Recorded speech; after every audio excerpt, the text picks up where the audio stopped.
Assalamualaikum warahmatullahi wabarakatuh. Perkenalkan, nama saya Sulistia Ramania dengan NIM P173311230092. Di sini saya akan menjelaskan materi tentang divertikulosis, divertikulitis, dan hemoroid.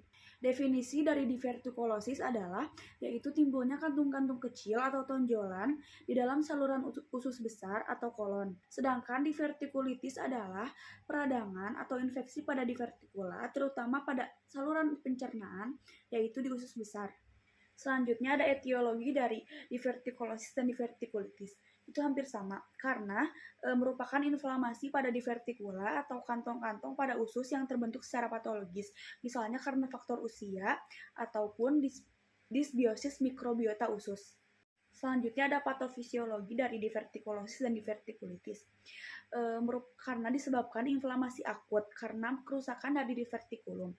Peningkatan tekanan pada kolon mendorong fekalit menuju ke divertikula, terutama divertikula besar. Hal ini menyebabkan feses yang terperangkap di dalam mukosa dari kantong divertikula ini mengalami infaksi, abrasi, inflamasi, dan pertumbuhan bakteri yang berlebihan. Jika bakteri yang berkembang biak ini terus-menerus ke dinding mukosa, maka produksi gas yang dihasilkan menyebabkan perforasi usus. Selanjutnya ada gejala klinis.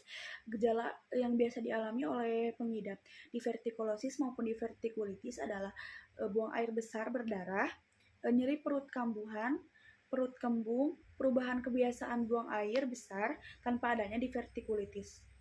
Selanjutnya adalah penata laksanaan gizi.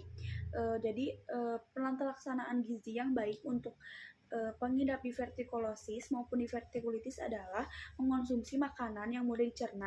Contohnya seperti bubur, maupun makanan-makanan yang mudah dikunyah ataupun yang mudah diproses oleh tubuh kita. Selanjutnya, diet tinggi serat, terus menghindari diet tinggi daging merah, karbohidrat olahan, dan produk susu tinggi lemak. Selanjutnya saya akan menjelaskan tentang hemoroid. Definisi dari hemoroid sendiri adalah kondisi munculnya pembekakan dari pembuluh darah di permukaan dinding anus akibat inflamasi. Penyakit ini sering terjadi pada usia 40 tahun ke atas, terutama pada wanita yang disebabkan oleh pengaruh kehamilan, tapi juga dapat dialami oleh laki-laki. Selanjutnya, etiologi dari hemoroid itu dapat muncul di dalam atau di luar lubang anus dan menimbulkan rasa nyeri yang tidak nyaman, mengganggu aktivitas sehari-hari seperti duduk, tidur, buang air besar, mengangkat beban, dan sebagainya. Hemoroid merupakan penyakit yang mudah disembuhkan selama penyakit ini ditangani secara dini. Selanjutnya ada patofisiologi dari hemoroid. Yang pertama itu duduk terlalu lama di jamban, mengendan terlalu kencang, terus diare yang berlebihan, merokok, mengkonsumsi makanan yang pedas dan kurang sehat, kurang olahraga, lalu berhubungan seksual lewat anus. Selanjutnya ada gejala klinis. Gejala dikatakan berat dan permanen bila benjolan tidak dapat dimasukkan ke dalam lubang anus, sehingga sering terdapat bercak kotoran di balik celana disertai nyeri yang makin berat secara terus-menerus.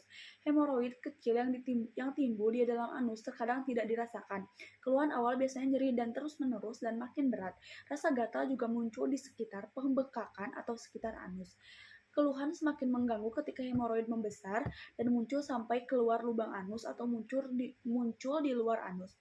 Nyeri akibat pembengkakan dirasakan terasa tajam dan berdenyut, terlebih saat duduk atau berjalan, dan akan semakin meluas bila tumbuh hemoroid dan di sekitar anus.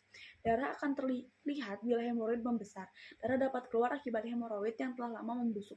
Darah juga muncul karena pasien buang air besar, diikuti dengan pengeluaran tinja dan gerakan mengendan.